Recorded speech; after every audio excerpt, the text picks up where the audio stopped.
Siemanko, kłaniam się nisko, tu Maciej z Motorlandu. Dzisiaj zastanowimy się, czy warto wydać 50 prawie tysięcy złotych na maxi skuter. Więc jeżeli jesteś motocyklistą i wolisz jeździć cruiserem, to pomiń ten materiał, żeby się nie denerwować. A jeśli faktycznie rozważasz zakup maxi skutera jako alternatywy dla motocykla klasy 500-600, to serdecznie zapraszam Cię na ten materiał. Zabiorę Was na onboard po przedmieściach Pescary, tak żebyście sami mogli zobaczyć z perspektywy kierownika, jak to wszystko jeździ i wygląda. Ten skuter ma prawie wszystkie zalety motocykla i prawie żadnej wady skutera, może oprócz tego, że wygląda jak skuter. A dlaczego tak? Dlatego, że tutaj nie ma typowej przekładni CVT, czyli nie działa żadna siła odśrodkowa, działa to dokładnie tak samo jak w motocyklu. Czyli mamy tutaj akurat w tym przypadku nie łańcuch, a pas napędowy. Dzięki temu można było zastosować taki monowahacz jak w motocyklu, więc system napędzania tylnego koła jest dokładnie taki sam jak w motocyklu. Teraz zapraszam Was na onboard, więc wskakujemy, jedziemy, zobaczycie jak to wygląda z perspektywy kierownika. Siedzimy już na maszynie, jesteśmy na przedmieściach Pescary, musimy uważać, bo we Włoszech wszyscy łażą po ulicy zupełnie inaczej niż u nas, tu światła nie obowiązują. A więc jesteśmy na Kymco AK575. Producent przedstawia ten motocykl jako taki touringowy, turystyczny do jeżdżenia i oczywiście zawsze miotają mną wątpliwości, czy skuterem, maxi skuterem, bo do takiej kategorii należałoby go zaliczyć, można w ogóle podróżować, jeździć, zapakować się, tak żeby było fajnie, wygodnie. Oczywiście ja, tak jak każdy motocyklista pewnie, który na skuterze nigdy nie jeździł, mam pewne wątpliwości, czy to będzie dobre rozwiązanie. Ale na tym wyjeździe testowaliśmy ten skuter we czterech, zrobiliśmy nim tu prawie 1000 km. I co istotne, bo ja oczywiście skupiony bardziej na motocyklach, ale co istotne, byli tu ludzie, którzy mają zdecydowanie mniejsze doświadczenie niż ja i motocyklami jeżdżą mniej i nie byli uprzedzeni za specjalnie do tego skutera. Mając 4 inne motocykle do dyspozycji, duża część z tych osób wskazała ten skuter jako najwygodniejszy do tego, co tutaj robiliśmy. No jak widzicie, na przebitkach jeździliśmy po Apeninach, po przełęczach, które mają 2000 metrów i ten skuter na zakrętach sprawuje się świetnie, jest bardzo wygodny. O, tutaj gościu nam zjeżdża, więc możemy go wyprzedzić. Teraz widzicie, jak wygląda przyspieszenie. O, aż zamknął mi się wizjer. Z wrażenia. Maksymalna prędkość, jaką udało nam się osiągnąć, to okolice 180. To jest oczywiście limit i wtedy motocykl pali całkiem sporo. W okolicach nawet 5 litrów, czyli tyle co motocykle. Natomiast tutaj, jak widzicie, nie wiem, czy to się będzie dobrze wyświetlało, ale teraz średnie spalanie to 4 litry. I jak jeździmy sobie po mieście do 90 czy wolno, to bez problemu jesteście w stanie zejść poniżej 3 litrów. Co już jak na taką pojemność 5,75 i ponad 50 koni jest takim, powiedzmy, całkiem niezłym wynikiem, może nawet lepszym niż umiarkowany. No motocyklem trudno byłoby zejść, nawet o pojemności 500-600 poniżej 3 litrów na stówkę. Trzeba byłoby naprawdę zachowawczo i wolno jeździć. To, co się dzieje przed nami, jest naprawdę wizualnie bardzo przyjemne. No mi szczególnie podoba się pomarańczowy kolor, bo jak wiecie, moje serce jest pomarańczowe. Mamy i tu pomarańczowy guzik i tutaj na pomarańczowo wszystko się wyświetla.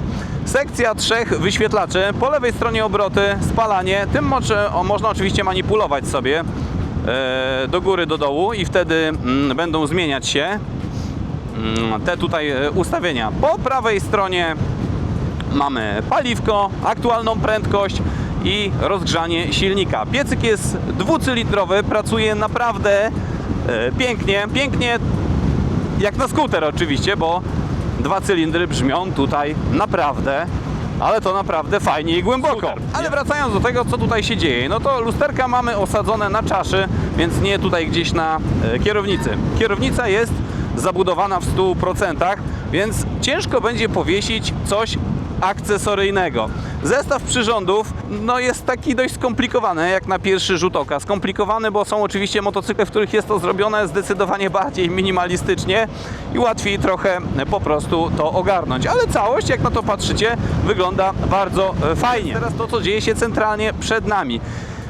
Można byłoby moim zdaniem zrezygnować. O, pokonujemy ładną serpentynkę w dół.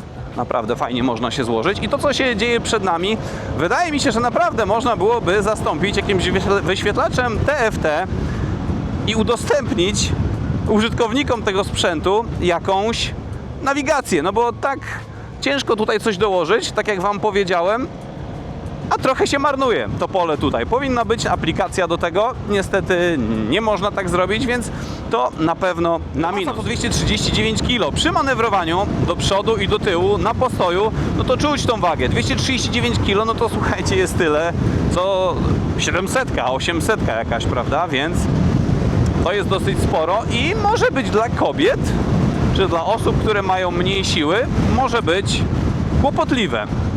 Natomiast już jak się nim jedzie, to tej prędkości praktycznie w ogóle nie czuć. Powiem więcej, pokonywanie serpentynek, fajnych zakrętów i nawrotów po 180 stopni jest zdecydowanie prostsze niż zwykłym motocyklem. Nogi tutaj, jak widzicie, są no, na płaskiej podłodze. Mamy tutaj też te stopnie do jazdy bardziej gdzieś tam turystycznej. I to naprawdę, ale to naprawdę jest wygodne. Ja mam 182 cm wzrostu i ważę 75 kg. Na tym wyjeździe ten skuter testował również Kamil z Fotomotobloga. I nawet on, mając 2 metry i 5 cm, nie wyglądał po prostu jak na psie, tylko całkiem przyzwoicie. Nie był ten skuter dla niego za mały. Więc tutaj wszystko masywnie obudowane. Mamy tutaj trochę tak jak w PCX-ie, czyli w mniejszym skuterku 125. Mamy tutaj bardzo podobne zamknięcia.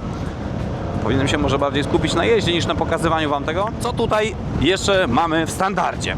Słuchajcie, mamy tempomat w standardzie.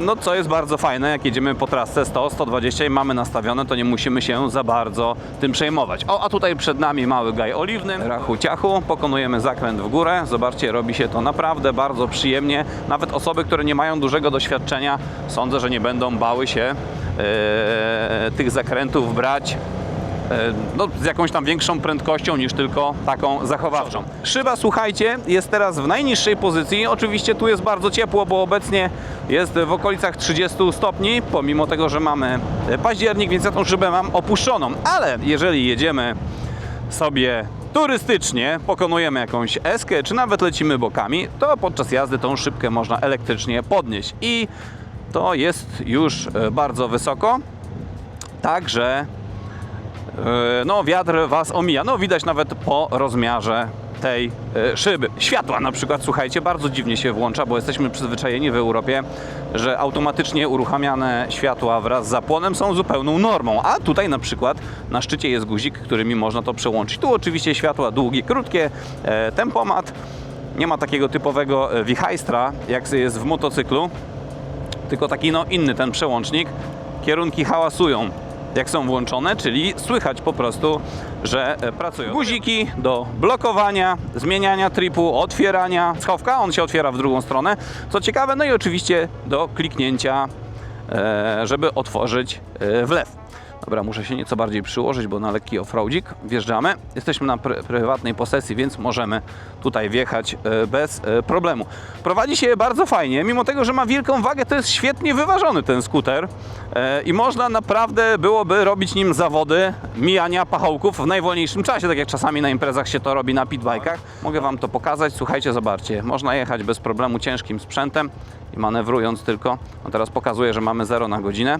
Oczywiście jest trochę trudniej, bo jadę pod górę. Jakby było na płaskim, to by było łatwiej, więc ta duża waga niespecjalnie przeszkadza w tym, żeby można było powolutku między samochodami śmigać. Rozmiar jest oczywiście prawie taki sam, mówię o szerokości jak wszystkich innych skuterów, więc jazda po mieście oczywiście jak najbardziej wskazana. Dobra, wróćmy w takim razie do podsumowania. Czy tym skuterem da się gdzieś dalej pojechać? Tak jak słyszeliście z onboardu, oczywiście tak. I teraz kwestia 50 000, czy to jest dużo, czy to jest mało? To jest dosyć dużo, jak za taki maxi skuter, ale on jest naprawdę fajnie wykonany i od razu jak na niego usiądziecie, to widać i czuć, że to jest po prostu jakość. No, Kymco od lat słynie od lat 60. produkuje w zasadzie i skupia się wyłącznie na skuterach. I to jest sprzęt, chyba nie boję się tego powiedzieć, klasy premium, co przytaknie nawet każdy hondziarz i ktoś, kto jeździ na BMW. Tutaj kolega akurat jest hondziarzem i kiwa, że tak faktycznie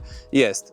Zapraszam do odbycia jazdy testowej i potwierdzenia moich słów, sprawdzenia, jak taki sprzęt będzie radził sobie pod Waszą ręką. Z przedmieść Pescary, która, nie będzie tego widać, ale leży nad Adriatykiem, piękne morze za nami. Serdecznie Wam dziękuję za obejrzenie tego materiału. Zapraszam do obejrzenia innych materiałów na kanale Motorlandu. Ciao, arrivederci i do zobaczenia.